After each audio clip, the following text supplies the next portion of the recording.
Salve, salve, camaradas! Tudo bem com vocês? Espero que estejam bem. Hoje não estou com o auxílio do nosso querido camarada Tomás, mas eu espero que vocês possam gostar da conversa. Se possível, como sempre, deixem o like, deixem os comentários de vocês, que é muito importante, tá bem? Hoje nós vamos falar sobre a guerra na Ucrânia. Tem bastante coisa que precisa ser dita. A gente não conseguiu trazer mais informações sobre a guerra da Ucrânia ao longo do ano passado, porque teve eleições, né? A eleição mais importante desde a fundação da nossa república, e a gente não conseguiu trazer informações relevantes e as discussões que a gente queria fazer sobre o andamento da guerra, né? Então, hoje eu também queria ter aí o Tomás para a gente fazer todo um debate, né? Mas infelizmente não temos. Penso que ao longo da próxima semana ou na outra a gente vai conseguir ter mais tempo juntos e aí a gente acabe gravando um vídeo sobre a guerra na Ucrânia, dando as impressões dos dois. Mas infelizmente hoje vai ser só comigo, tá bom? Espero que vocês gostem e fiquem comigo até o final aí nessa viagem, tá certo? No início da semana, a gente teve a viagem surpresa do presidente norte-americano, Joe Biden. Ele fez aquela visitinha para a Ucrânia, enquanto o país dele está sofrendo no estado de Ohio por conta daquele descarrilhamento dos trens e que estão emitindo, né, gases tóxicos no ambiente, a dar com pau.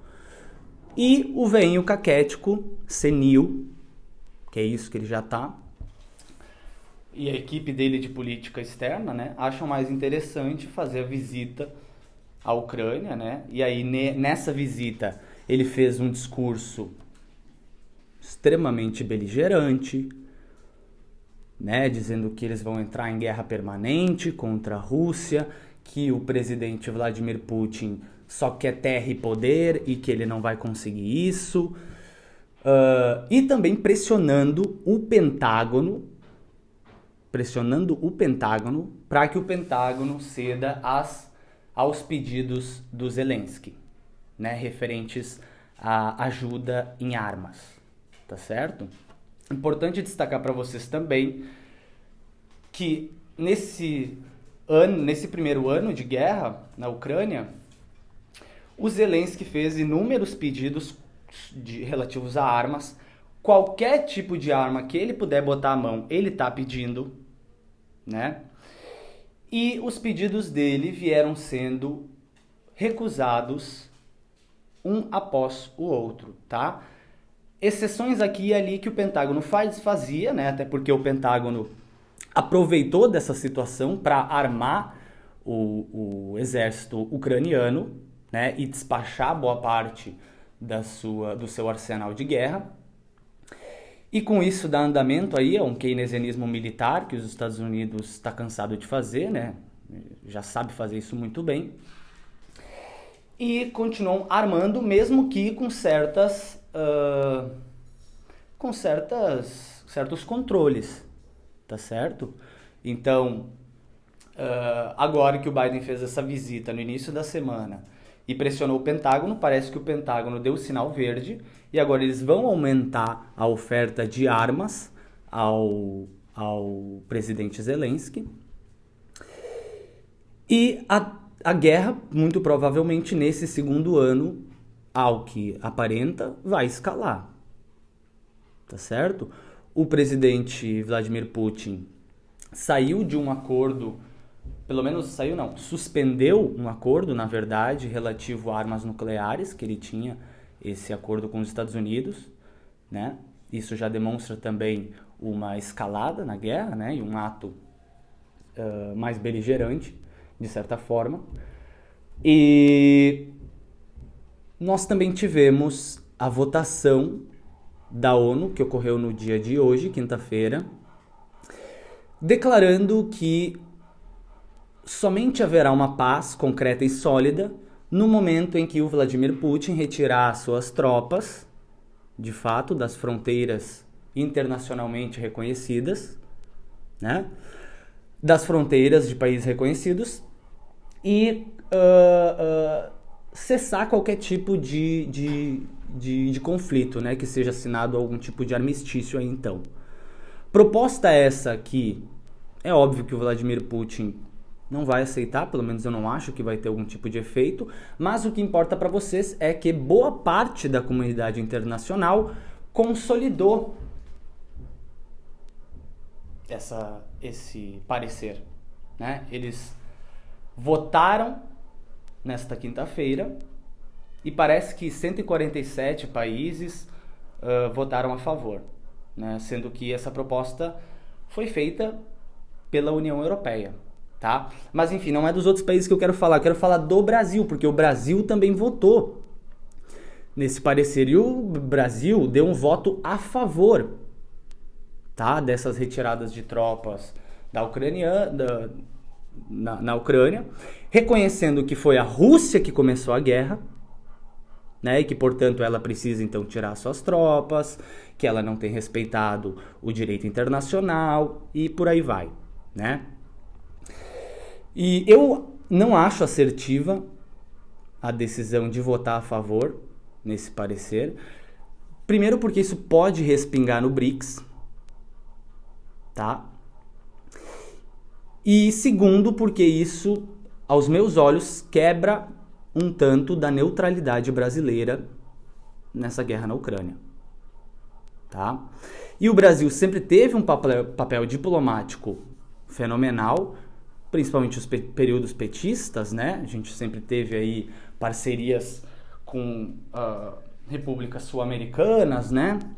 A gente sempre soube valorizar os nossos parceiros latino-americanos, mas eu confesso que eu fiquei um tanto desapontado com essa votação que o governo Lula resolveu tomar relativo à guerra na Ucrânia, tá? Pode ser um tiro no pé, como também não pode ser. Isso vai depender se o governo Lula tinha algum tipo de acordo por baixo da mesa com os russos, tá?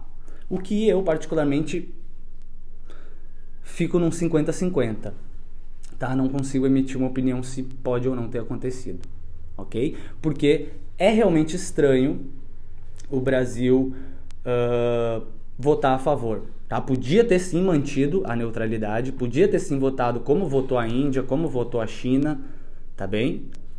Mas não, resolveu consolidar, votar favorável àquilo que o Império Estadunidense queria e a União Europeia também, tá? Outra coisa que eu queria conversar com vocês, lá quando eu fiz os primeiros vídeos, quando recém tinha estourado a guerra na Ucrânia, eu tinha a ingênua impressão de que não se prolongaria por muito tempo, pelo fato da economia estadunidense e boa parte da economia da União Europeia não estar em um momento propício para ficar bancando um novo conflito, tá bem? Eu tinha em vista que, como os democratas tinham sido eleitos, provavelmente eles seriam menos belicosos na política externa do que os republicanos, mais uma inocência minha, né? Mais uma ingenuidade, mesmo conhecendo o imperialismo americano e estudando isso com frequência, eu caio muito no erro, às vezes, de ser ingênuo, de ser inocente, ao avaliar a tomada de decisões dos Estados Unidos da América, né? Até porque, na condução da política, eles são muito hipócritas, tá? Eles fazem um jogo duplo realmente fenomenal. É muito difícil tu entender quais são as suas intenções, tá certo? Mas também não quero ficar me desculpando.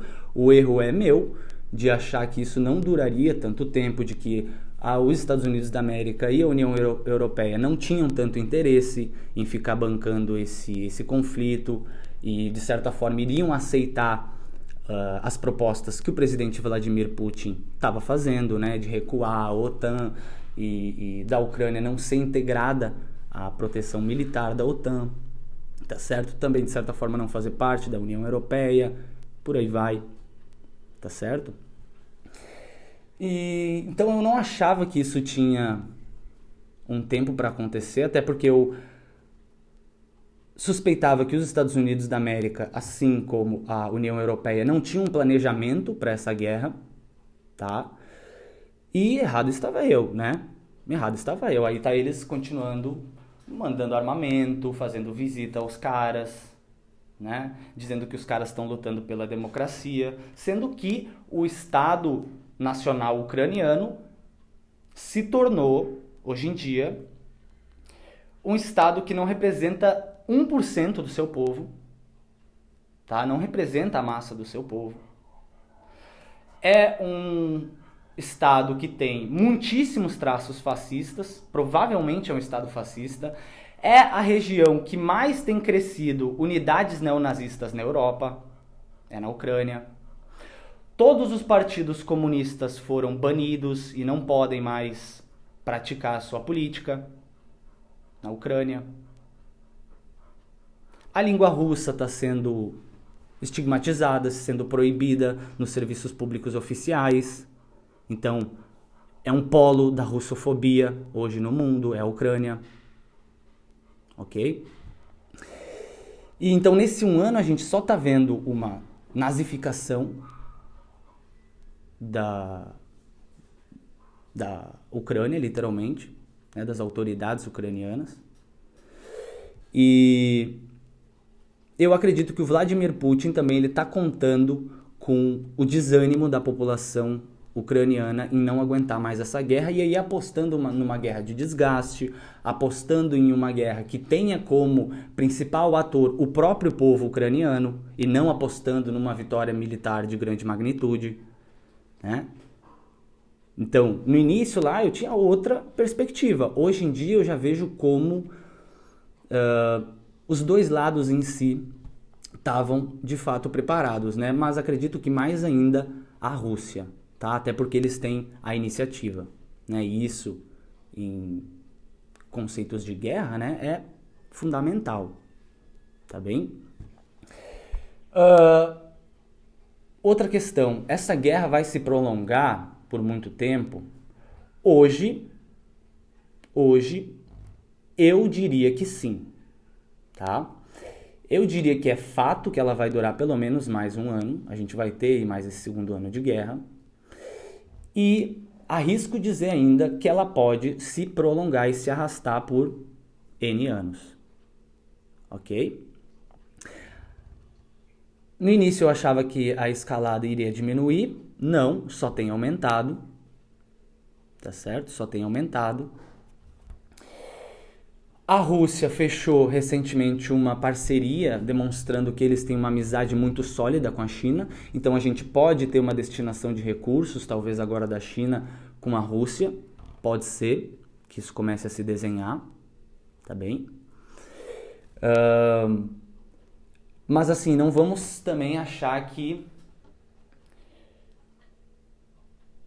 tem alguma coisa boa por trás de isso tudo. Seja lá quem seja o vitorioso, né? Seja a Ucrânia, seja a Rússia, tá? Não tem um verdadeiro vencedor, enquanto o povo inteiro ucraniano e boa parte do povo russo tá literalmente se fudendo, né? Porque é eles que vão ao fronte, é eles que têm que fazer o trabalho pesado, né?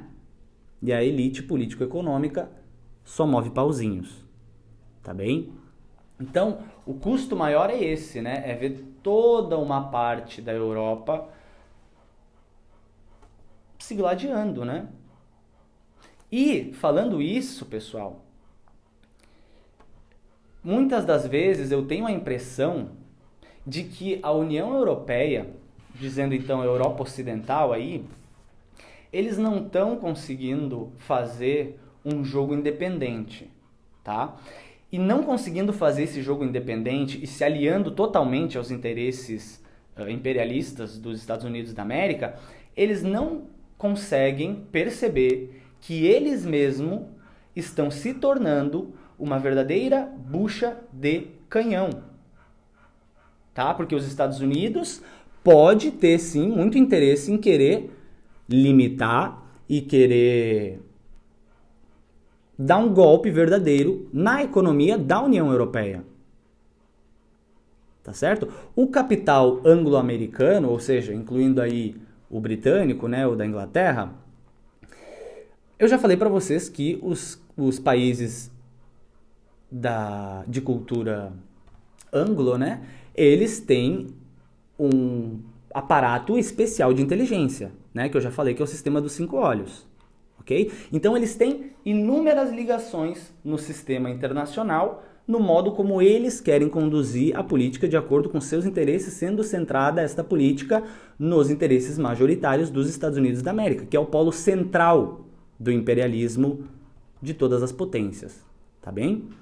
Então, pode ser muito bem que o capital anglo-americano esteja fazendo da própria União Europeia uma bucha de canhão. Porque para a União Europeia, eu não vejo como interessante o prolongamento desse conflito. Eu acho que é horrível para a União Europeia, tá? Porque a Rússia tem gasoduto para dar com pau, eles têm petróleo, eles têm minério, eles têm inúmeras plantações produtivas para um caralho em termos de agricultura desenvolvida, tá certo? E aí eles vão entregar tudo isso e provavelmente inclusive a Ucrânia, tá? Nas mãos completas da China. Tá bem? Da China. Porque a Rússia só tende a se afastar da política estadunidense, União Europeia e por aí vai. Tá bem? Então, de resumo para esse vídeo, como eu também estou sozinho e não tenho aí as falas do Tommy, eu gostaria de salientar para vocês, o essencial é que eu acho que esse conflito vai escalar ainda mais, ele vai se prolongar.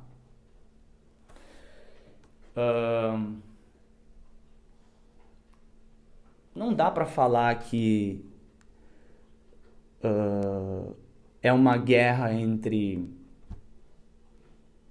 verdadeiramente povos ali, porque são interesses capitalistas, né? Tanto do imperialismo estadunidense como contra a burguesia da Rússia, tá?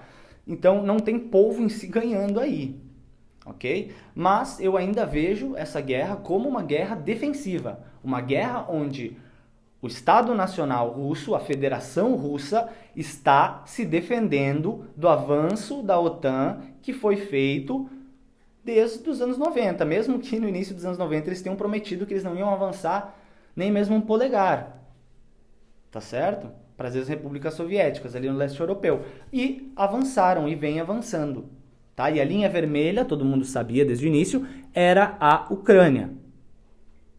Não respeitaram, deu no que deu. Então, eu acredito que seja uma guerra defensiva, onde a Federação Russa esteja se defendendo, né? Esteja defendendo a sua soberania, né?